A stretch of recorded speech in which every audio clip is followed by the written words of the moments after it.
Sí, pueden sentarse.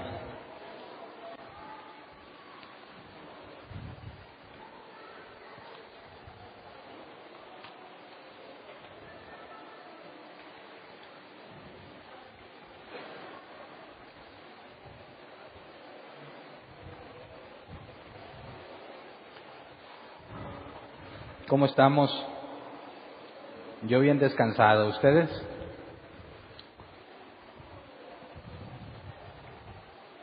¿Cómo los trató Gerardo? ¿O cómo trataron ustedes a Gerardo? ¿A Ismael? ¿Cuántas herejías dijeron? ¿Alguien las contó? Nada más he escuchado el audio de Gerardo, no he escuchado el de Ismael, pero a Gerardo no le encontré nada. Me falta Ismael. El miércoles, este pasado, retomé donde se quedó Gerardo y analizamos el tema de la inmoralidad sexual desde el punto de vista del matrimonio y de los solteros, y de cómo Pablo habla de que este es un pecado muy distinto a todos los demás. Pablo decía que quien comete inmoralidad sexual, y la palabra en griego inmoral es porneia, y no tiene nada que ver con moral. La moral la define la sociedad. ¿Qué es moral o qué es inmoral? Va cambiando con el tiempo. Y cuando lees en la Biblia inmoralidad sexual, no cometas el error de pensar que aplicaba solo en aquellos tiempos, y lo que en aquel entonces era inmoral ya no lo es.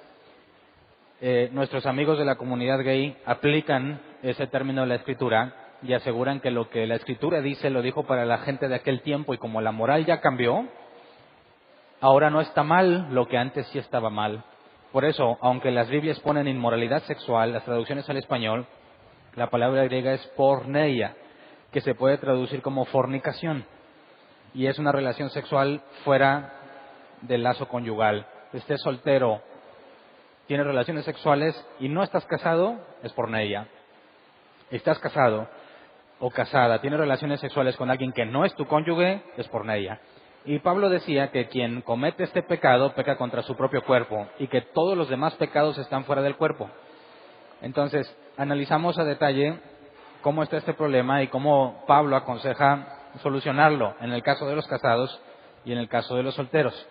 Y hoy vamos a continuar en el capítulo que sigue, en el capítulo 9. Acompáñenme por favor a 1 Corintios 9:14. Dice: así también el Señor ha ordenado que quienes predican el Evangelio vivan de este ministerio. El nombre del tema es vivir del Evangelio. Y parece adrede, no lo planeé así. Es el capítulo que sigue y ustedes saben que vamos secuencialmente. Vamos a tocar un tema muy sensible para muchas personas, porque Pablo empieza a defender las críticas que algunos en Corinto le hicieron sobre el asunto del vivir del Evangelio, sobre el recibir un pago, recibir un salario. ¿Es correcto que a un individuo se le pague, que reciba dinero por predicar y enseñar el Evangelio? ¿Es correcto o no? Hay quienes dicen, Jesús dijo, dad de gracia lo que de gracia recibiste, ¿verdad? Pero vamos a analizar que en la Escritura habla sobre darles un pago a los ancianos. Pablo habla sobre un derecho, y el pasaje inicial dice que Dios, precisamente Jesús, ha ordenado que quienes predican el Evangelio vivan de este ministerio. Entonces, ¿es válido que una persona reciba dinero? ¿Es válido que una persona cobre por enseñar o no? Quien ya se ha congregado con nosotros varios meses sabe que hemos hecho un énfasis muy particular en que nunca se debe de pedir nada. ¿Y qué hacemos con estos pasajes? Quien ya se congrega en este lugar sabe que como pastor, y que pastor a cargo de la enseñanza y los demás pastores que son los ancianos, ninguno recibe ningún salario, ninguno recibe ninguna ofrenda, ninguno recibe nada de ese tipo. Entonces, ¿qué hacemos con ese pasaje? ¿Estamos mal los que no recibimos un dinero y debiésemos recibirlo porque es una orden? ¿O todos deberían imitar la actitud de Pablo, que leeremos en unos instantes, sobre el no recibir un salario? Y lo más interesante es que si Jesús lo ordenó, ¿por qué Pablo no lo hacía? Entonces, vamos a meternos a este tema para que quede claro como congregación, que quizás entre nosotros no es tabú, pero en muchas partes es tabú. Tú pregúntale, ¿cuánto gana tu pastor? ¿Quién te puede decir? Quien no conoció a Cristo aquí en la iglesia Árbol Plantado, cuando te congregabas en otra parte, ¿sabías cuánto ganaba tu pastor? ¿Alguien levanta la mano? 1, 2. Dice, yo era el pastor. Ese no vale. Los demás no sabían, pero tenían un pastor que recibía pago, ¿verdad? ¿Por qué no sabías cuánto? ¿Se quedaba con todo o tenía un salario? ¿Cuántos saben si se quedaba con todo o tenía al menos un salario? Levanta la mano. Sabías de perdido que había un pago o que se quedaba con todo, ¿verdad? Aunque no sabías exactamente qué cantidad. Pero ¿qué pasaba cuando uno de esos pastores, porque yo también lo llegué a pensar, lo admito, se va de vacaciones? ¿Con el dinero de quién se fue? No puedes evitarlo. A mí me pasó muchas veces. Cuando tú también te vas de vacaciones no hay problema. Dices, todo el mundo necesita vacaciones. Pero cuando tú no tienes dinero para irte y te dabas cuenta que el pastor se iba, te ponías a pensar, ¿con qué dinero se fue? Con el dinero de todos. ¿Y por qué yo no voy? ¿Por qué no nos turnamos las vacaciones con el dinero de todos? ¿Por qué el pastor trae zapatos de marca y yo no me los puedo comprar? ¿Por qué trae un carro así y yo ando en camión? ¿Por qué se beneficia del dinero de todos? Y ahorita puedo hablar libremente de eso porque yo no recibo un peso de la iglesia. Pero los pastores que reciben dinero normalmente no hablan de estas cosas porque es muy sensible el tema, porque ellos mismos son quienes lo reciben. Pero hay unos que son bien descarados y siempre te están diciendo que des porque necesitan. Y no falta el inspirado. Y me pasó y seguramente te ha pasado a ti. Casualmente Dios le habló al pastor diciéndole que tenías que sembrar abundantemente, que tenías que pactar. 2, 3 semanas después de que todos pactaron, ¿quién se iba de vacaciones? Y decías, pues ya tiene sentido. ¿Será que Dios le habló y le dijo, dile a todos que pacten, y luego Dios le reveló que se fuera de vacaciones? ¿O será que se quería ir de vacaciones y usó el pretexto de que Dios le habló? Es una posibilidad. Pero entonces, ¿está mal que se le pague o está bien? Si a ti te dijeran, oye, te voy a pagar para que vengas a enseñarnos, ¿lo tomas o lo dejas? Le dices que sí, le dices que no. ¿Qué pasa si no tienes dinero para ir y te dicen, ven, te pagamos para que vengas y tú no tienes dinero? ¿Lo aceptas? O dices, yo no recibo nada, ningún pago. Entonces, ¿cómo vas a venir? Pues no voy porque no tengo dinero. O tienes dinero, puedes costearte ir, puedes costearte enseñar, pero dices, pues ¿a quién le dan pan que llore, no? ¿A quién le va a sobrar ese dinero que le den? Y ya en mi experiencia he visto cómo hay muchos extremos. Personas que dicen, yo te voy a cobrar 20,000 pesos, 25,000 pesos, pero te doy resultados garantizados de que cuando te pida toda tu gente que siembre, te va a quedar ganancia. Y se manejan ese tipo de cuotas, saldos, en pagos. Oye, sabes que no te lo completo, pero mira, 3 meses antes te voy a ir dando cada domingo y cuando te acabe de pagar vienes a enseñarnos. Lo he visto y no me lo imagino, lo he visto.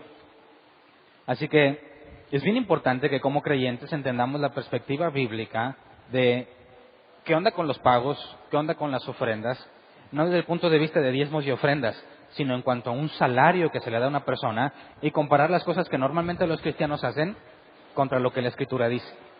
Así que no es mi intención hablar mal de alguien, por eso no voy a decir nombres, pero sí voy a exponer las prácticas comunes en el cristianismo para compararlas con la Escritura.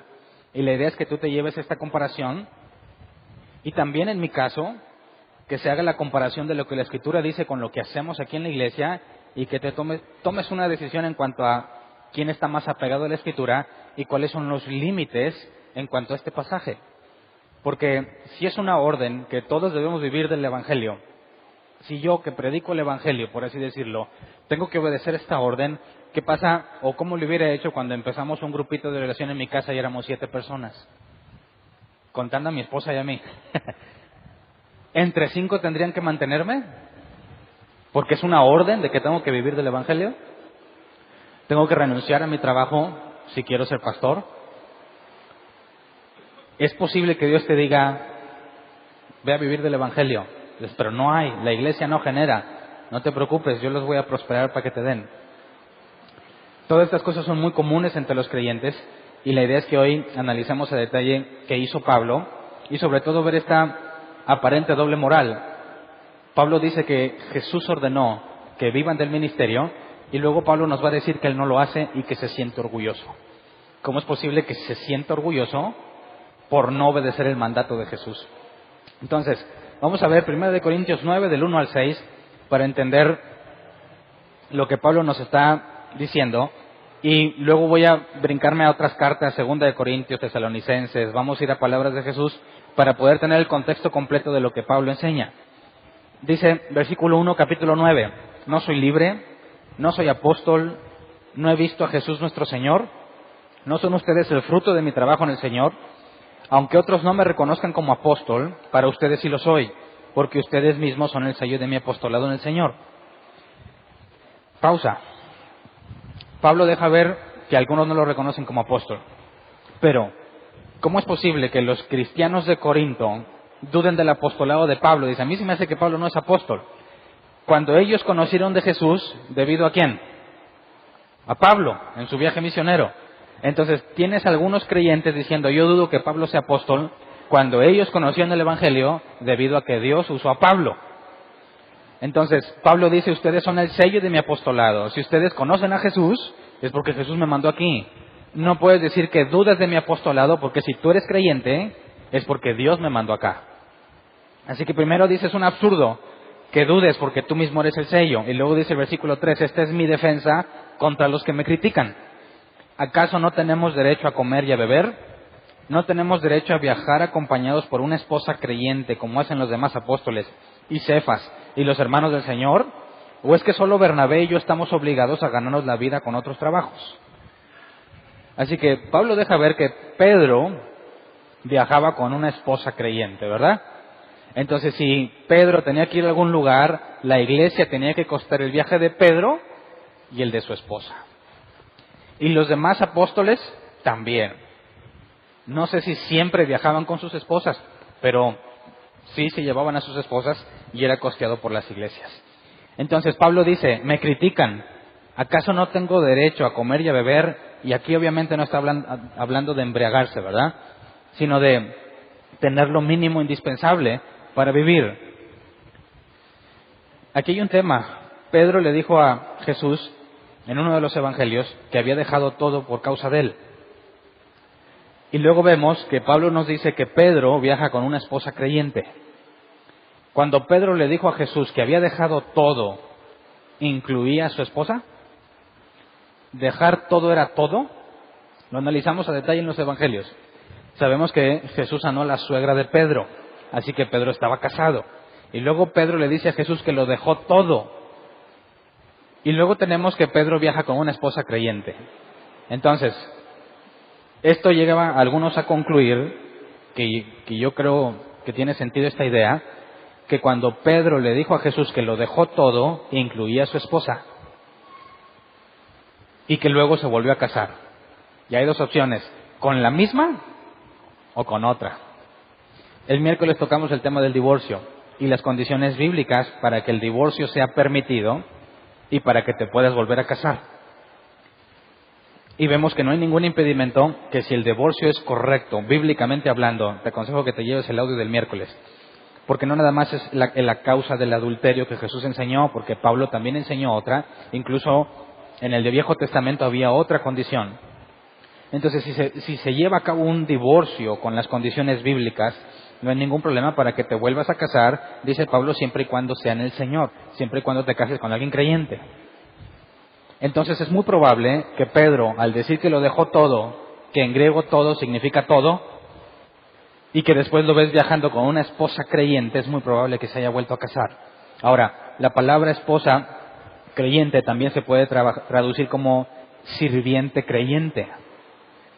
Así que algunos piensan que no es que estuviera casado, sino que había una señora que los acompañaba a todos lados. Pero yo me cuestiono, ¿cómo se vería ese asunto? Que Pedro no está casado y siempre se lleva una señora a los viajes.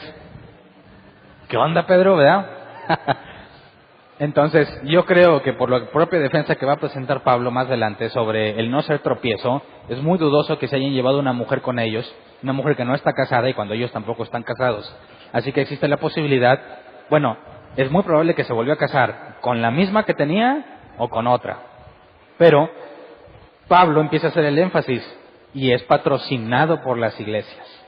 Así que yo podría decirle, imagínate que me invitan a predicar a otra parte, le voy a decir, sí, pero para ser bíblicos tienes que pagar mis viáticos más los de mi esposa, porque así le hacía Pedro. Oye, hermano, quiero que vengas a predicar acá, pero pues somos 4 personas, híjole, pues ¿Cómo le van a hacer para conseguir los 20,000 pesos que pido? No se puede. Solo iglesias de cierto tamaño para arriba pueden costearme porque, dicen algunos bárbaros, tienes que invertir en sabiduría.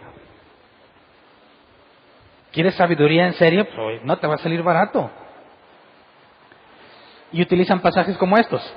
Luego leamos el versículo 7. ¿Qué crees tú que le están criticando a Pablo? ¿Que pide dinero o que no pide?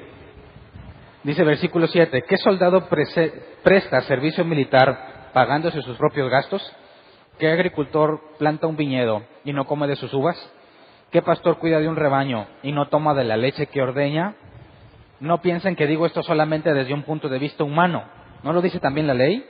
Porque en la ley de Moisés está escrito, no le pongas bozal al buey mientras está trillando. ¿Acaso se preocupa Dios por los bueyes o lo dice más bien por nosotros? Por supuesto que lo dice por nosotros, porque cuando el labrador ara y el segador trilla, deben hacerlo con la esperanza de participar de la cosecha. Si hemos sembrado la semilla espiritual entre ustedes, ¿será mucho pedir que cosechemos de ustedes lo material? Si otros tienen derecho a este sustento de parte de ustedes, ¿no lo tenemos aún más nosotros? Pausa. ¿Pablo se está defendiendo de que pide dinero? Parece que sí, ¿verdad? Parece que la crítica es que Pablo pide. Y parece que le dicen, no, oye, ¿tú por qué? Y Pablo dice, tengo derecho. Si los demás lo hacen, yo también.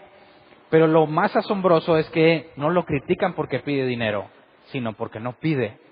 ¿Qué dice a continuación? Sin embargo, no ejercemos este derecho, sino que lo soportamos todo con tal de no crear obstáculo al Evangelio de Cristo. Entonces, Pablo empieza a decir, claro que es un derecho. Jesús ordenó, pero yo no lo hago.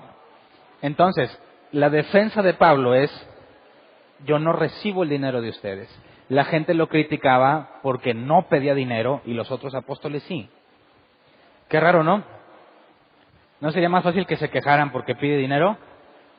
No, se quejan porque no pide.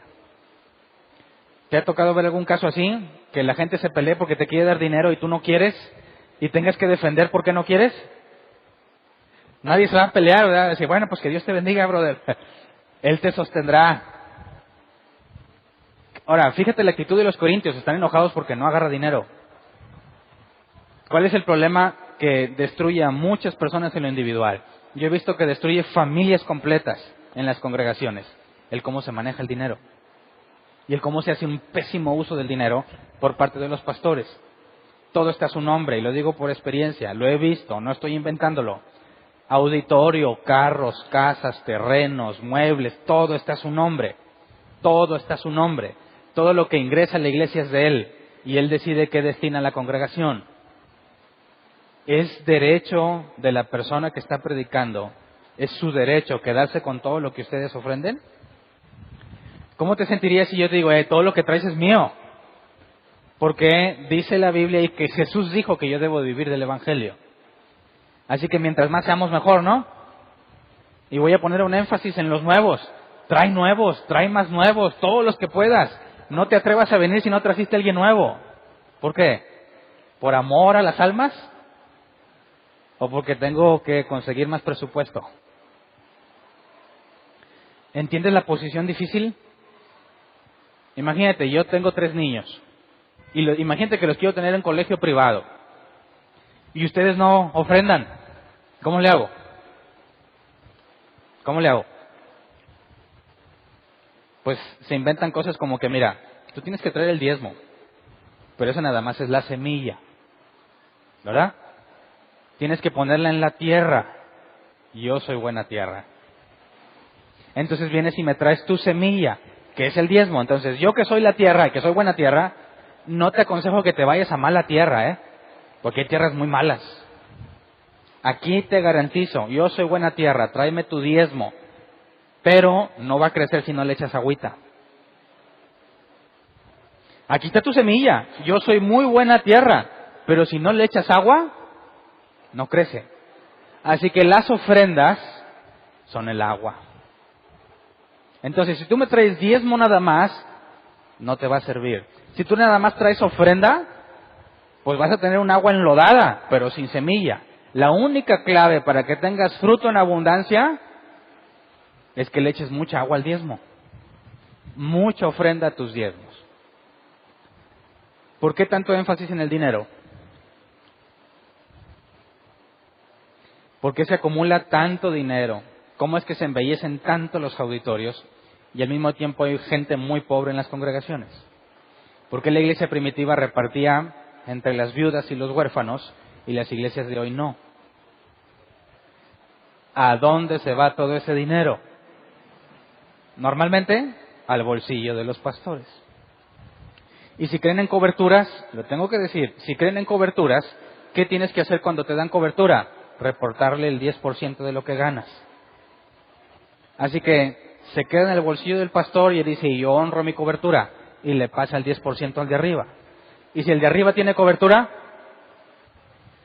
le pasa el 10% de lo que recibe el de arriba. Y se hace un esquema piramidal, ¿verdad? Donde mientras a más iglesias yo les dé cobertura, más 10% recojo. ¿Y quién es el que se está papeando? El que está en la cima de la pirámide. Porque ese ya no tiene cobertura. Fíjate, dicen, tienes que tener cobertura. Pero el primero que empezó eso no la tiene. ¿Verdad? ¿Y qué hace? Recibir dinero, recibir dinero. Por eso es bien importante que como creyentes entendamos cuál es la forma bíblica de poder cumplir con el mandato de Jesús.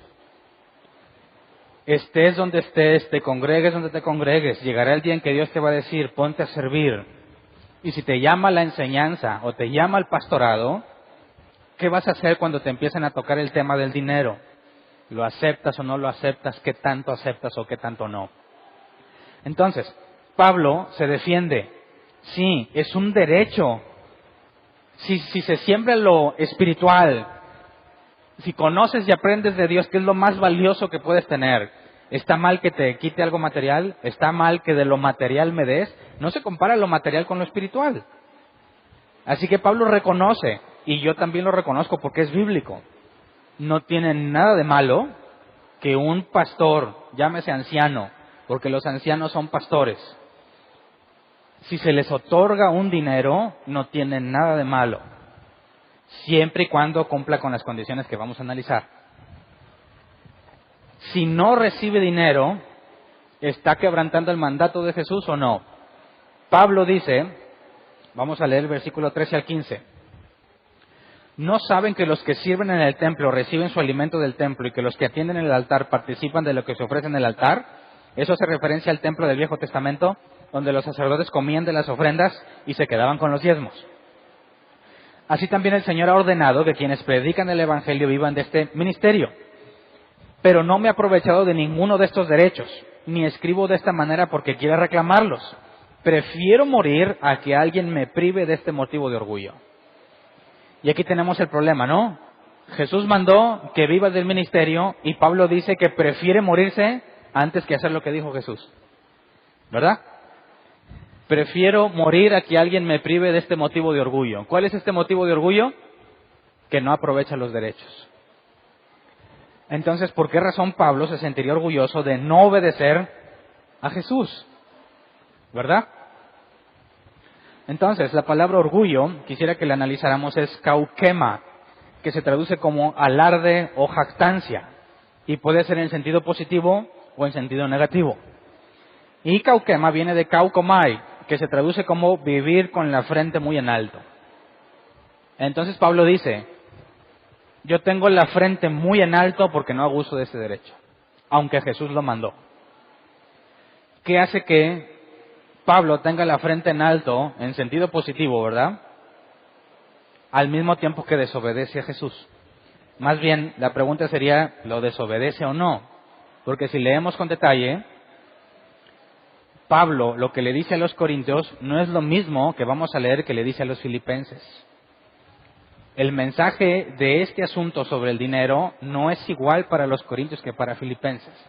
Y lo vamos a analizar ahorita. Vamos a leer versículos 16 al 18. Dice, sin embargo, cuando predico el Evangelio, no tengo de qué enorgullecerme, ya que estoy bajo la obligación de hacerlo. Ay de mí si no predico el Evangelio. En efecto, si lo hiciera por mi propia voluntad, tendría recompensa. Pero si lo hago por obligación, no hago más que cumplir la tarea que se me ha encomendado. ¿Cuál es entonces mi recompensa? Pues que al predicar el Evangelio pueda presentarlo gratuitamente sin hacer valer mi derecho. Entonces, Pablo dice o introduce el tema de la recompensa, pero quisiera que analizáramos qué es la palabra recompensa. La palabra es el griego mistos, que se traduce como salario, recompensa que compensa una acción particular. Yo hago algo y me dan algo a cambio. Eso es lo que la palabra recompensa significa en este pasaje. Pablo dice, yo no voy a recibir recompensa por predicar el Evangelio, porque esa es mi obligación. Si recibo recompensa es hacerlo gratuitamente.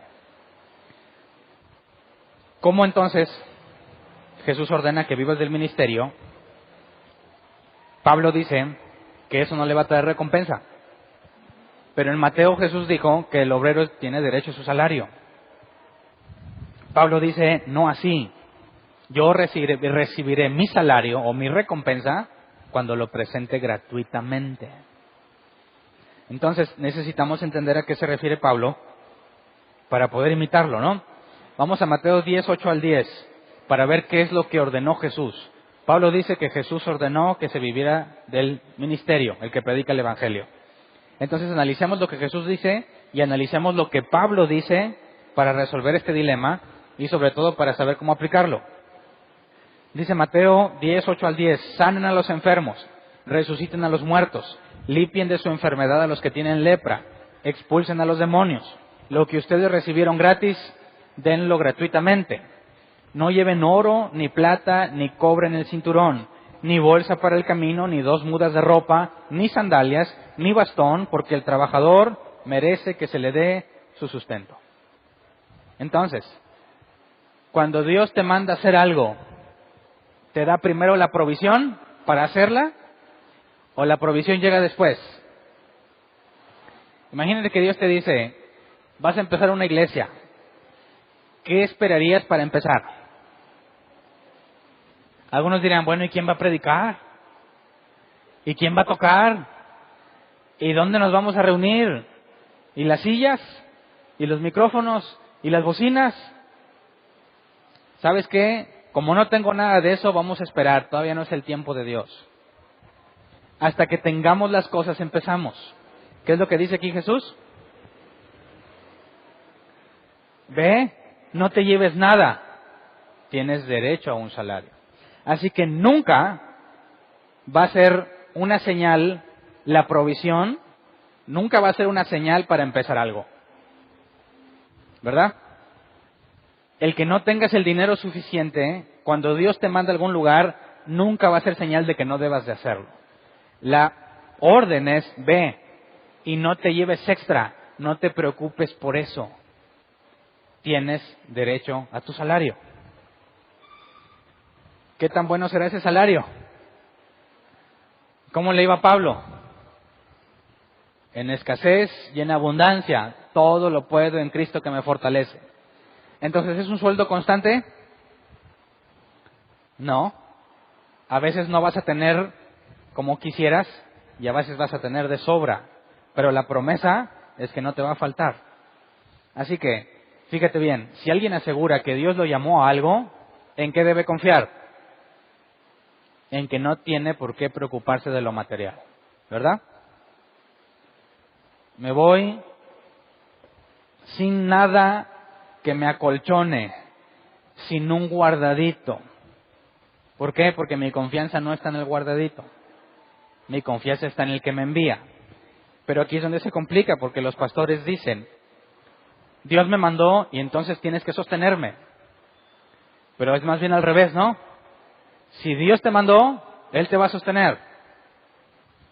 ¿Qué pasa si Dios me mandó y yo les doy la noticia? Les doy la feliz noticia de que ahora voy a vivir de lo que se junte aquí.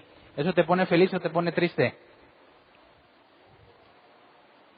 ¿Cómo reaccionarías si te doy esa noticia y no te la voy a dar, no te estoy preparando para esa noticia? ¿Cómo te sentiría? ¿Cómo te caería esa noticia? Ábrele, qué bueno, voy a ser partícipe del ministerio. Y luego, ¿ya saben qué, muchachos? Vengo a pedirles un aumento porque no me alcanza. ¿Cómo se manejan esas cosas entre la iglesia? ¿Es tu obligación mantenerme? ¿Tienen que dar más? O, si realmente Dios me mandó, no es a ti a quien te pediría. ¿Con quién me tendría que arreglar? Con el que me mandó. Porque si me mandó y yo considero que me falta, ¿quién está quedando mal? ¿Quién está incumpliendo? Dios, porque Él dijo que mereces salario. Y si yo estoy trabajando para lo que Él me dio, en la obra que Él me encargó, y digo, no me alcanza, ¿qué estoy diciendo? Que Dios es mentiroso. Entonces, si nada más tengo 1,000 pesos y tengo que vivir un mes y Dios no me da nada más, ¿significa que Él falló o que yo estoy fallando? Él no falla, ahí están los 1,000 pesos. Digo, Dios, pero esos 1,000 pesos ni media semana. Con las puras hamburguesas de los viernes en la noche, somos 5 de familia y comen como si me odiaran. 1,000 pesos me los echo en una cena, Dios, ¿qué onda? No, acuérdate que eres un siervo administrador. Si tu jefe te dice que tu presupuesto son 1,000 pesos y tú quieres que se te diga, bien, buen siervo y fiel, en lo poco fuiste fiel, en lo mucho te pondré, ¿qué mensaje te está dando Dios cuando te da solamente 1,000 pesos? Te está diciendo, este es tu presupuesto y es más que suficiente para ti. Haz todos los ajustes que tengas que hacer para administrar eso que te doy. ¿Me explico? Pongámoslo en el asunto de los pastores. No alcanza el dinero. ¿Quién está fallando? ¿Estoy administrando mal o Dios está incumpliendo su palabra? Estoy administrando mal. Así que si a un pastor no le alcanza, ¿es problema de la congregación? Pero siempre dicen que la culpa es de quién? De la bola de díscolos y envidiosos que no quieren dar. ¿Verdad? Pero fíjate con quién tienen el compromiso. Por eso es bien importante que entiendas que te llegará el día, ¿eh? Tú dices, eso es para los pastores. No, te va a llegar el día donde Dios te va a decir, ve. Y vas a decir, ¿y de dónde saco para ir? Grábate estos pasajes. No te preocupes. Si tú vas y haces lo que Él te ordenó, no te vas a morir de hambre ni de sed. Vas a tener al menos un taparrabos y al menos un rincón en la tierra para dormir, pero no vas a estar desamparado. ¿Cómo vivía Juan el Bautista? Acabo de describírtelo. Entonces el problema es que nosotros tenemos una expectativa mayor, ¿verdad? Señor, dicen algunos, ¿cómo voy a hacer que la gente me crea que tú prosperas y yo estoy bien fregado? ¿Me creerías igual si yo me subo aquí con zapatos rotos, la camisa ya casi transparente de todas las veces que la he lavado y la he planchado, y te hablo de que Dios te quiere dar una vida mejor? ¿Me creerías? No me vas a creer. Así que tienen que hacer, conseguirse la mejor ropa que puedan para subir y decir, Dios te va a prosperar, y tú lo veas y dices, pues sí, se ve. Pero tú no sabes que se quedan a veces con hambre con tal de comprarse esa ropa, para que les creas. Entonces, Lucas 10, 5 al 7 nos da otro tip. Jesús dijo, ve y no te lleves algo de protección, Dios te va a sostener. Y luego en Lucas 10, 5 al 7 dice, cuando entren en una casa, digan primero, paz a esta casa. Si allí hay alguien digno de paz, gozará de ella, y si no, la bendición no se cumplirá. Quédense en esa casa y coman y beban de lo que ellos tengan, porque el trabajador tiene derecho a su sueldo. No anden de casa en casa. ¿De qué te habla este pasaje? Lo que hay, ¿verdad? Me voy a decir, ¿cómo? ¿Invitas al pastor a tu casa y me das huevo? ¿Dónde está la honra? ¿Dónde está mi honra? Digo, mínimo carne. Y no de la carne esa chafa, como flecha o no sé qué. Así honras a tu pastor. ¿Qué dice aquí? coman y beban de lo que ellos tengan. Y tenemos un ejemplo bien claro. ¿Quién fue con una viuda que no tenía nada más que un poco de harina y aceite antes de morirse de hambre? ¿Y qué le ofrecieron al profeta? Lo que se podía hacer con eso. ¿Y Dios lo que transformó en un hermoso banquete? No, estuvieron viviendo de esas tortitas. No había más. Así que si realmente Dios te mandó, es cierto que las personas van a ser de ayuda, pero tú vas a tener lo que ellos tengan. Ahí está una diferencia muy importante. Muchos hombres hablan de prosperidad, ¿y quiénes son los únicos que prosperan? Ellos. ¿Por qué? Porque a ti te dicen, tienes que esperar a cosechar, pero el único que no se espera a la cosecha, ¿quién es? Él, porque él cosecha de inmediato cuando le crees, ¿verdad? Tienes que esperar la cosecha y tienes que tener paciencia, pero mientras yo ya junté todo y yo no tuve que esperar nada. Y tienes hermanos muy necesitados, con muchos problemas económicos, y tienes al líder viviendo muy a gusto. Cuando aquí dice, hey, si llegaste a ese lugar, de lo que ellos tienen. Y no andes de casa en casa, es decir, ¿sabes qué? Me voy a otro lugar donde me den mejor. No, ahí te quedas. ¿Entiendes cómo a los pastores, a los evangelistas, a los que son enviados como apóstoles, se les dice, confórmate con lo que tengas? Lo que te den, eso. Y no te estés preocupando por llevarte un extra. Entonces el mandato de Jesús no es a que ustedes me tienen que dar lo que necesito. No. Jesús dijo, dependes de mí, yo soy tu patrón. Y vives de lo que te den. Así que es un asunto complejo. ¿Quién quiere vivir del ministerio? Pues depende a qué iglesia me mandes, Hernán. Mándame allá una de la del Valle y con mucho gusto. Pero una de esas que enseñan los diezmos, ¿eh? Porque si lo dejas voluntario nadie da. Una donde se amarre. ¿Qué tal si te dice, vete a la sierra y no te lleves ni ahorraditos, nada de lo que hay allá? No cualquiera se va, ¿verdad? Pero luego veamos, Mateo 10, 40 al 42, la parte de aquel que se beneficia de la enseñanza del que fue enviado. Dice, quien lo recibe a ustedes me recibe a mí, y quien me recibe a mí recibe al que me envió. Jesús está hablando a los discípulos. Cualquiera que recibe a un profeta por tratarse de un profeta recibirá recompensa de profeta. Y el que recibe a un justo por tratarse de un justo recibirá recompensa de justo. Y quien dé siquiera un vaso de agua fresca a uno de estos pequeños por tratarse de uno de mis discípulos, les aseguro que no perderá su recompensa. Y la palabra recompensa es la misma. Una compensación por una actividad en particular. Entonces Jesús dijo, al que es enviado, ve y no te lleves extra y lo que te den, con eso. Y al que lo va a recibir, le dice, hay recompensa en que lo recibas. ¿Qué significa recibir? Hospedarlo en tu casa. Porque en aquel entonces, cuando iban a una aldea, tenían que tener un lugar donde dormir. Y no existía el concepto de hoteles que ahorita hay, ¿verdad? Alguien los hospedaba. Y les dice, quien les ayude, va a recibir recompensa. Así que es cierto que si alguien bíblicamente es llamado y quiere vivir del Evangelio, las personas son un factor importante. Pero es Dios quien regula qué es lo que pasa y cuánto se le da, porque el patrón es Él. Y si un pastor, un enviado, trata de mejorar su situación, cambiándose o pidiendo más, está saliendo del parámetro bíblico.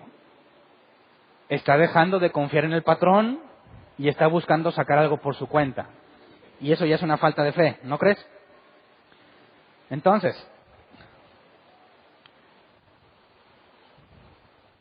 Lucas 22:35.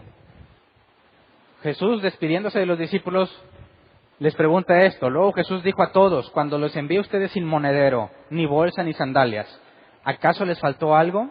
¿Qué respondieron? Nada. Nada respondieron. ¿Significa que vivieron en la gloria? No. ¿Significa que no se murieron de hambre? Que tuvieron que vestir y dónde dormir. ¿Tienes eso? Estás con ganas. ¿Eres un enviado? ¿Cuál es la expectativa? Eso mínimo. Ahora, estando el mandato claro, leamos 1 Timoteo 5, 17 al 18. Esto explica por qué los ancianos recibían un pago. Dice, los ancianos que dirigen bien los asuntos de la iglesia son dignos de doble honor, y la palabra honor también se traduce en algo económico. Especialmente los que dedican sus esfuerzos a la predicación y a la enseñanza, y yo digo amén aquí, ¿verdad? Pues la Escritura dice, no le pongas bozal al buey mientras se está trillando, y al trabajador merece que se le pague su salario. Así que los ancianos en las iglesias de aquel entonces recibían un pago. ¿Pero por qué? ¿Por qué? Aquí es donde se vuelve importante. ¿Qué hace un anciano? ¿Qué es un pastor? Pastorea la congregación. ¿Qué clase de anciano quieres en la congregación? Lee 1 Timoteo 3 y Tito 1. Están todos los requisitos para poder ser anciano. No amante del dinero es uno de esos, ¿verdad? Si ama el dinero y la instrucción es conténtate con lo que tienen, es imposible que puedas estar ahí en paz. Si no amas el dinero, vas a vivir feliz aunque tengas poco. Pero, si tú le estás pagando, o la congregación completa le paga a una familia, que también el anciano tiene requisitos para sus hijos y requisitos para su esposa, si le pagan a una familia por la actividad que desempeña, la congregación se convierte en su trabajo, ¿cierto? Puede que tenga un horario o puede que sea 24 horas, pero que tiene que estar listo para responderte, porque para eso se le paga, ¿verdad? ¿Qué pasa cuando no le pagas? ¿Qué es mi caso? ¿Cuál es mi principal tarea en mi vida, no en la iglesia? ¿Cuál será? ¿Ustedes? ¿Quién? Acuérdense de las 5 jerarquías. Dios y yo, primero, ¿verdad? Mi cónyuge, todo esto es bíblico. Luego mis hijos. Luego el trabajo. Y luego el ministerio. ¿Por qué el ministerio final? Porque los requisitos para los ministerios implica tener en orden todos los anteriores. Si no tienes una buena relación con Dios, sana, no eres un cristiano auténtico, si no sabes tratar a tu esposa, si no sabes tratar a tus hijos y si no sabes mantenerlos, dice la Escritura claramente, si no sabes gobernar a tu familia, ¿podrás con las cosas de Dios? No se puede. Así que, en el caso particular de mi familia como ancianos y de los demás ancianos, aunque queramos, no te podemos atender 24/7, ¿verdad? No puedo, aunque quiera, estar disponible siempre para ti cuando tú me lo pidas. No, tengo que estar disponible para mi familia. Y en los tiempos que me quedan libres, puedo atenderlos a ustedes. ¿Qué beneficios y qué pros y qué contras hay en las dos áreas? Bueno, yo no sé si a ti te gusta un pastor que siempre esté contigo. Cuando lo llames, corre. 3 de la mañana, pastor, tuve una pesadilla bien fea. Espérate, voy a orar por ti. Allá va el pastor a orar. ¿Qué soñaste? No, pues soñé que el apocalipsis. Y vi a los demonios que bailaban como Michael Jackson. ¿Ya vieron ese video? Voy a orar por ti. O estás muy lejos. Bueno, ¿sabes qué? Pon tus manos en el teléfono que voy a orar por ti. Y si estamos por internet, pon las manos en el monitor. Claro que me puedes hablar de la madrugada, ¿verdad? Que te contestes otra cosa. No, claro, si es una urgencia estamos para servirte. Pero quiero que entiendas que si hay personas a las que les suplen todas sus necesidades para que se enfoquen al 100% en la iglesia, son personas que tienen que estar casi siempre en los asuntos de la iglesia. Y por eso la gran mayoría de los pastores tienen olvidada a su familia. Hijo de pastor, ¿conoces cómo termina esa frase? Hijo de pastor, de lo peor. ¿Por qué? Porque nunca está para sus hijos. La ayudante ideal siempre está arrumbada, que es la esposa, ¿verdad? La ayuda idónea. Que la palabra idónea no tiene nada que ver con ideal, visible y opuesta. ¿Dónde está la pobre sierva del Señor? Allá arrumbada. Mientras el hombre está en el ministerio. ¿Por qué? Porque de ahí vive. ¿Qué es más sano? ¿Cuál prefieres? No puedes escoger ahorita, ¿verdad? Porque yo no te estoy preguntando cuál voy a usar. Porque tengo una instrucción directa y ahorita te platico por qué. Pero quisiera que entendieras la diferencia entre una persona que está viviendo de ustedes y una persona que no lo hace. Luego, Gálatas 6:6, el que recibe instrucción en la palabra de Dios comparte todo lo bueno con quien le enseña. Otra invitación a que tú apoyes al que está enseñándote. Pero, ahora vámonos a Filipenses. Vamos a ver, ya están todas las órdenes sobre vivir del Evangelio, confiar en Dios, el salario viene de parte de Dios, la gente tiene que apoyar, tiene que tener, si recibes instrucción, apóyale con lo que tienes. Ahora vamos a ver lo que hacía Pablo, porque Pablo no se apegaba totalmente a esto. Filipenses 4:15 al 16 nos aclara primero. Y ustedes mismos, fíjense, saben que en el principio de la obra del Evangelio, cuando salí de Macedonia, ninguna iglesia participó conmigo en mis ingresos y gastos, excepto ustedes. Incluso a Tesalónica me enviaron ayuda una y otra vez para suplir mis necesidades. Entonces, ¿Pablo en algún momento recibió ingresos? Sí, de los de Filipo. Así que ¿Pablo desobedeció la orden de vivir del Evangelio? No, porque sí aceptaba dinero en ciertas situaciones. Aquí dice que recibió para sus ingresos y sus gastos. Y vamos a leer, no por tiempo no lo voy a ir ahora, pero decía, espero que incluso sus colaboradores, cuando llegue allá, le ayuden a continuar el viaje. ¿Cómo le ayudaban? Pablo no ve ningún problema en que los ayuden. El problema es cuando empieza a hablar de estas cosas. Hechos 20, 34, 35. Ustedes mismos saben bien que estas manos se han ocupado de mis propias necesidades y de las de mis compañeros. Con mi ejemplo les he mostrado que es preciso trabajar duro para ayudar a los necesitados, recordando las palabras del Señor Jesús. Hay más dicha en dar que en recibir. ¿Qué está diciendo aquí entonces Pablo? Con mis propias manos les he mostrado que es preciso trabajar duro. A veces recibía dinero y a veces, ¿qué hacía? Con sus propias manos trabajaba. ¿Por qué? Porque hay más dicha en dar que recibir. Quiero que te pongas en lugar de un pastor. ¿Qué prefieres? Honestamente, ¿qué prefieres? ¿Vivir de lo que se junte? ¿O tú apoyar para que se junte más y usarlo en otras cosas? ¿Qué preferirías? Levante la mano quien prefiere vivir de lo que se junte. Entonces asumo que todos prefieren dar, ¿verdad? Porque no lo necesitas. ¿Cómo puedes hacer eso? ¿Qué hacía Pablo? Con estas manos trabajo para ayudar a otros, aunque tiene el derecho de recibir un pago. ¿Por qué hace esto? Para empezar, démonos una idea de lo que hacía Pablo. Hechos 18, 2 al 3. Allí se encontró con un judío llamado Aquila, natural del Ponto, y con su esposa Priscila. Hacía poco habían llegado de Italia porque Claudio había mandado que todos los judíos fueran expulsados de Roma. Pablo fue a verlos y como hacía tiendas de campaña, al igual que ellos, se quedó para que trabajaran juntos. Así que, ¿qué hacía Pablo normalmente?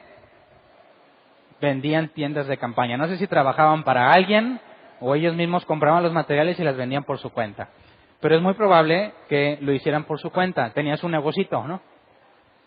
Oye, ¿sabes qué? Necesitamos dinero. Órale, cómprate el material y empiezan a hacer cosas de campaña y las venden y con eso sacan dinero. ¿Por qué no simplemente le decía, oigan, pues cáiganle con más lana porque hay que predicar el Evangelio?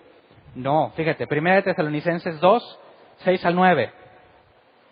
Dice, tampoco hemos buscado honores de nadie, ni de ustedes, ni de otros. Aunque como apóstoles de Cristo hubiéramos podido ser exigentes con ustedes, los tratamos con delicadeza, como una madre que amamanta cuida a sus hijos. Así nosotros, por el cariño que les tenemos, nos deleitamos en compartir con ustedes no solo el Evangelio de Dios, sino también nuestras vidas. Tanto llegamos a quererlos. Recordarán, hermanos, nuestros esfuerzos y fatigas por proclamarles el Evangelio de Dios y cómo trabajamos día y noche para no serles una carga. Entonces, en lugar de exigirles por amor a ellos, se ponía a trabajar. Espérate, Pablo, ¿no te quita eso tiempo para atenderlos? Sí, porque en lugar de estar atendiéndolos estaba trabajando. ¿Pero por qué decidía trabajar? Por amor a ellos. ¿Pero por qué amor? Según Tesalonicenses 3, 6 al 9. Hermanos, en el nombre del Señor Jesucristo les ordenamos que se aparten de todo hermano que esté viviendo como un vago y no según las enseñanzas recibidas de nosotros. Ustedes mismos saben cómo deben seguir nuestro ejemplo. Nosotros no vivimos como ociosos entre ustedes, ni comimos el pan de nadie sin pagarlo. Al contrario, día y noche trabajamos arduamente y sin descanso para no ser una carga a ninguno de ustedes. Y lo hicimos así, no porque no tuviéramos derecho a tal ayuda, sino para darles buen ejemplo. Así que, el caso que te comentaba, una persona que tiene que trabajar tiene menos tiempo para atender. Pero Pablo, ¿por qué lo hace? Ya dijo que porque los ama, ahora dice que para darles un buen ejemplo. Otro, Segunda de Corintios 12 al 18. Las marcas distintivas de un apóstol, tales como señales, prodigios y milagros, se dieron constantemente entre ustedes. ¿En qué fueron ustedes inferiores a las demás iglesias? Pues solo en que yo mismo nunca les fui una carga. Perdónenme si los ofendo. ¿Ves? Aquí se está defendiendo de la acusación de que no agarró dinero. Nunca les fui una carga. Miren que por tercera vez estoy listo para visitarlos y no les haré una carga, pues no me interesa lo que ustedes tienen, sino lo que ustedes son. Fíjate bien cómo otra vez muestra amor. Trabaja porque no le interesa lo que la gente tiene, sino lo que la gente es. ¿Qué tiene que ver eso con que trabaje? Dice, después de todo no son los hijos los que deben ahorrar para los padres, sino los padres para los hijos. Así que de buena gana gastaré lo que tengo y hasta yo mismo me desgastaré del todo por ustedes. Si los amo hasta el extremo, ¿me amarán menos? En todo caso, no les he sido una carga. ¿Es que, como soy tan astuto, les he tendido una trampa para estafarlos? ¿Acaso los exploté por medio de algunos de mis enviados? Le rogué a Tito que fuera a verlos y con él envié al hermano. ¿Acaso se aprovechó Tito de ustedes?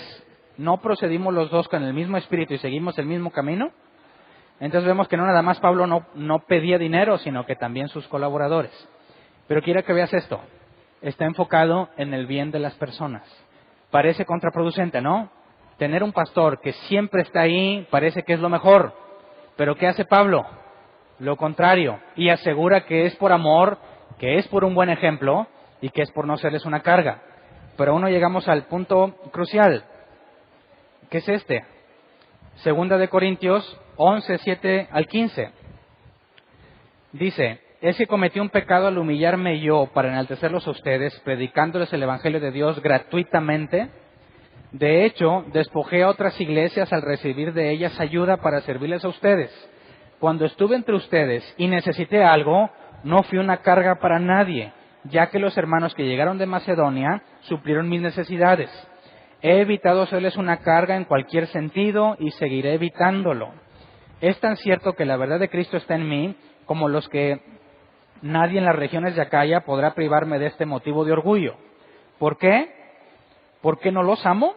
Dios sabe que sí, pero seguiré haciendo lo que hago, pon atención en esto, a fin de quitar todo pretexto a aquellos que, buscando una oportunidad para hacerse iguales a nosotros, se jactan de lo que hacen. Tales individuos son falsos apóstoles, obreros estafadores que se disfrazan de apóstoles de Cristo. ¿Entendiste claramente esto? ¿Por qué Pablo no agarraba el dinero? Traducción en lenguaje actual. Versículo 12. Voy a continuar como hasta ahora sin recibir dinero de ustedes. Y el 13 también. Así estos falsos profetas no podrán sentirse importantes. Andan enseñando, diciendo a la gente que son apóstoles de Cristo y que sirven a Dios igual que nosotros. Lo cual no es extraño, hasta Satanás se disfraza de ángel de luz. Entonces, ¿qué lograba Pablo cuando no agarraba el dinero? Además de darles un buen ejemplo por amor y para no ser una carga, desenmascaraba a los falsos. ¿Cómo los desenmascaraba? Cuando se enteraran de que Pablo no cobra y ellos sí cobran, ¿qué excusa darían? ¿Qué pasa cuando hay tiendas que cobran bien caro un producto? Llega uno y lo pone bien barato. ¿Qué hacen los que lo vendían caro? ¿Qué tienen que hacer? Se enojan, se quejan de competencia desleal, ¿y qué tienen que terminar haciendo? Vendiendo al precio correcto. ¿Qué pasa cuando vienen y te enseñan? Tienes que dar, tienes que honrarme, tienes que sembrar. Y viene alguien como Pablo y dice, no, yo no pido nada. ¿Qué va a pasar con estos? ¿Los estás presionando a qué? Pablo dice, lo hago porque los amo, lo hago porque les doy un buen ejemplo, lo hago porque no les quiero hacer una carga. ¿Cuáles son las razones para cobrar? ¿Cómo te defiendes ante eso? ¿Entiendes por qué criticaban a Pablo? ¿Porque no pedía dinero? Todos los demás pedían. Pablo se queja de los falsos apóstoles, falsos profetas, falsos pastores, que aman las riquezas. Llegaban y decían, tienes que dar, tienes que dar. Y luego llega Pablo y dice, no, yo trabajo con mis manos y yo les doy. Los mete en serios problemas. Ahora, ¿qué tipo de pastor prefieres? Bíblicamente hablando, ¿cuál es más beneficioso a una congregación? ¿Cuál? No el que descarga, sino el que aparte aporta. ¿Me explico? Entonces, ¿sabes por qué ninguno de los ancianos cobramos nada? ¿Tú crees que no necesitamos? ¿Alguien sabe de las carencias que tenemos nosotros? ¿Por qué nunca las decimos? Porque queremos apegarnos a lo que enseñó Pablo. Tenemos que ser un buen ejemplo. Tenemos que decir que nuestro orgullo no es hacer lo que se nos mandó, sino hacer un extra, esforzarnos con nuestras manos para no hacerle una carga a nadie. Al contrario, para que siempre que se pueda apoyar en lugar de pedir. ¿Con qué dinero me fui de vacaciones? Con el mío. No tienes por qué sentirte avergonzado. Cuando subí mis fotos a Facebook, yo sé que cuando muchos se den cuenta que soy pastor, ¿qué van a pensar? No, que muy bíblico. No.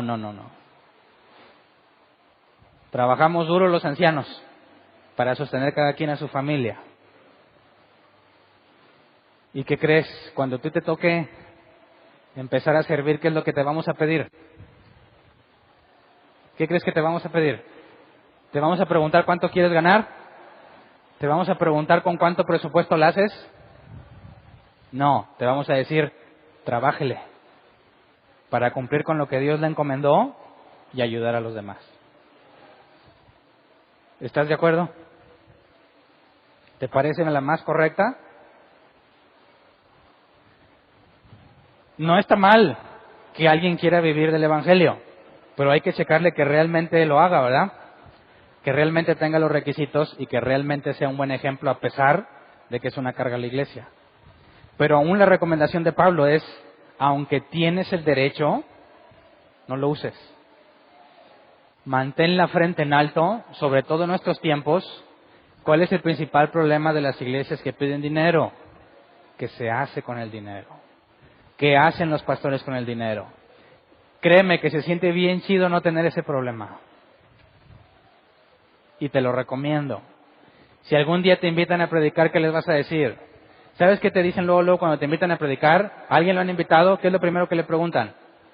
¿Cuánto cobras? ¿Por qué? ¿Por qué siempre preguntan eso? ¿Qué es lo que hacen los demás? Cobran. ¿Qué vas a hacer tú cuando te inviten? Y así, no, hermano, yo salgo barato. Hay lo que le dicte su corazón. Es que no tengo dinero. ¿Qué haría Pablo? Hay que ir allá, órale, a jalar, para no ser una carga, sino bendición. Y no nada más llegar y órale, va la enseñanza, sino que si realmente es una iglesia que tiene necesidad, también apoyar. ¿Quién se puede quejar de que hagas eso? ¿Quién diría, ese pastor aprovechado? Al contrario, los que piden dinero se van a quejar, ¿verdad? Y van a tratar de defenderse, porque ellos están a gusto y no quieren cambiar su forma de vida. Pero va a ser intolerable entre nosotros que alguno no haga todo su esfuerzo para suplir las necesidades de él, de ella, de su familia, ayudar a los demás Y cuando te inviten, aunque tengas el derecho, que espero te tomes de corazón las mismas palabras que Pablo, diga: mi orgullo es presentarlo gratuitamente para no ser tropiezo a nadie. Créeme, estoy convencido, las iglesias cristianas necesitan ver pastores como Pablo, ¿sí o no? Gente que no le importa el dinero, que diga: me importas tú, no lo que tienes, me importas tú. Y por eso trabajo. Y por eso no soy una carga. No me vas a tener cuando me llames, pero te vamos a atender. Y queremos darte un buen ejemplo. Así que cuando Ismael se fue de vacaciones, fue con su dinero. Cuando Humberto se fue de vacaciones, fue con su dinero. Y yo con mi dinero. Y cuando Jera y Erika se vayan, se van con su dinero. Puedes confiar y tienes total libertad para preguntar qué se hace con el dinero. La cajita café que está ahí se junta y se mantiene este lugar. Ahora, ¿tenemos necesidades?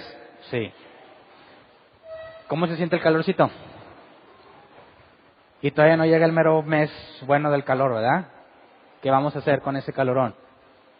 Si ya sabes que yo no soy una carga, ni ninguno de los ancianos son cargas, ni nadie de los que sirven en la iglesia, ¿estará mal que nos pongamos de acuerdo para entre nosotros comprar algo que nos quite el calor?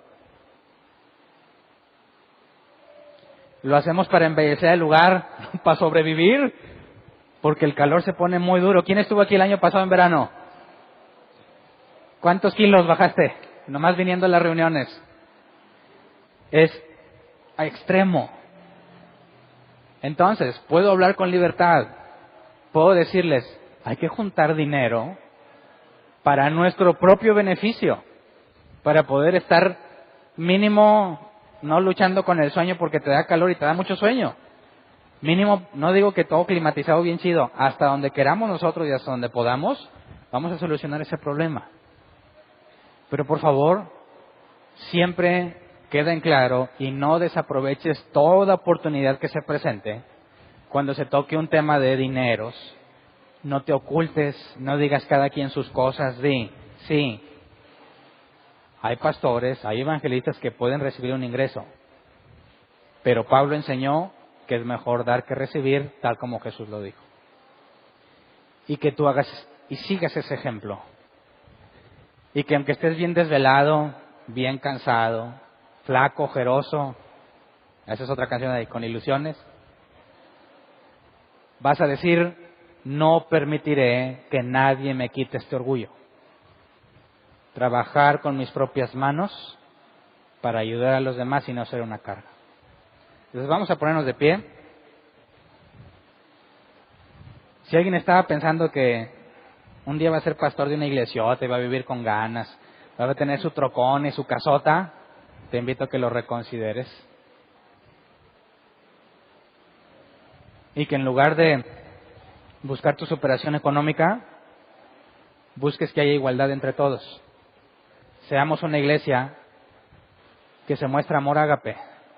Lo hemos dicho y lo vuelvo a repetir: si alguien entre nosotros tiene una crisis económica, eres miembro de la iglesia, tienes absoluta libertad y confianza para decirnos tu situación y buscar entre tus hermanos la forma de ayudarte. No sé cuánto te vamos a dar, si se puede. Lo que cada quien, como dice la Escritura, que mi abundancia supla la necesidad de otro.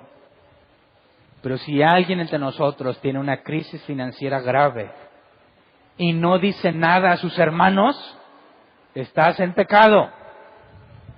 Sobrellevad las cargas los unos de los otros. Y si no haces eso, estás en pecado. Jamartia, hierras al blanco, no estás haciendo lo que se debe.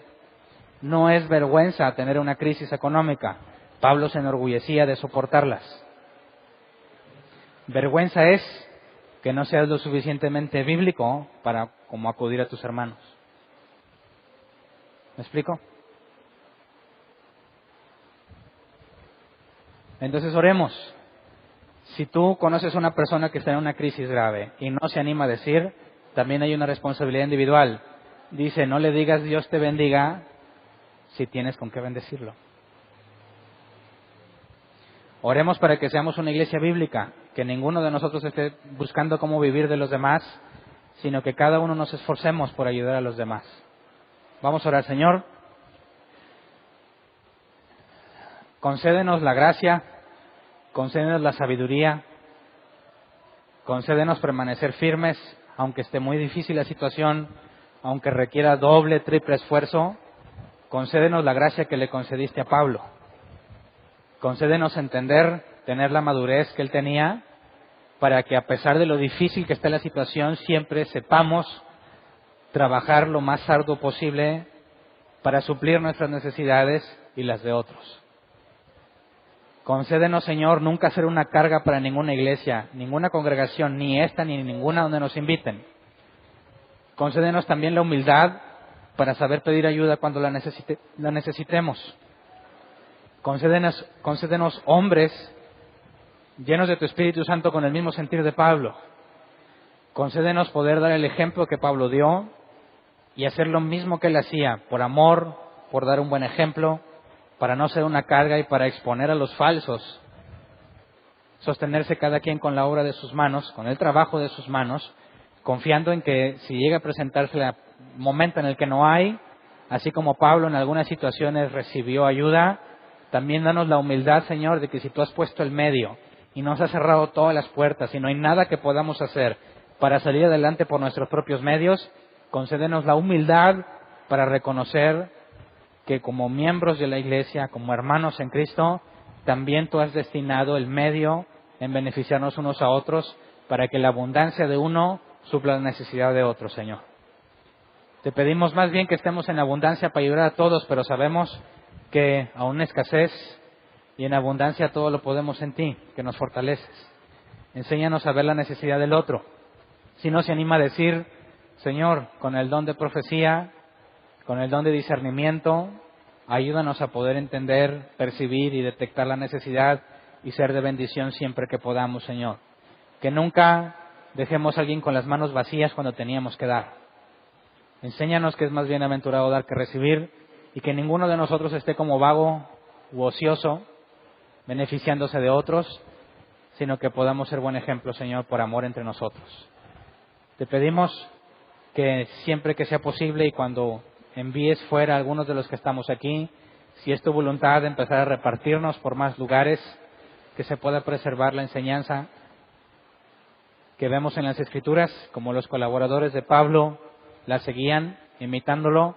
Permítanos imitarlo también, porque Pablo dijo, imítenme a mí como yo te imito a ti, a Cristo. Pablo dijo que imitaba a Cristo y por eso recomendaba que lo imitaran a Él. Vemos claramente que tú dijiste que no viniste a ser servido, sino para servir. Así que, Señor, no queremos pedirte abundancia para vivir a gusto, sino para ser útiles, para ayudar y para no ser una carga a nadie, Señor. En ti confiamos, si somos tus obreros, sabemos que tendremos pan suficiente, vestido, un lugar donde dormir, lo que se requiere para poder mantenernos trabajando en tu obra, Señor. A ti sea la gloria y la honra en todo. Gracias. Amén.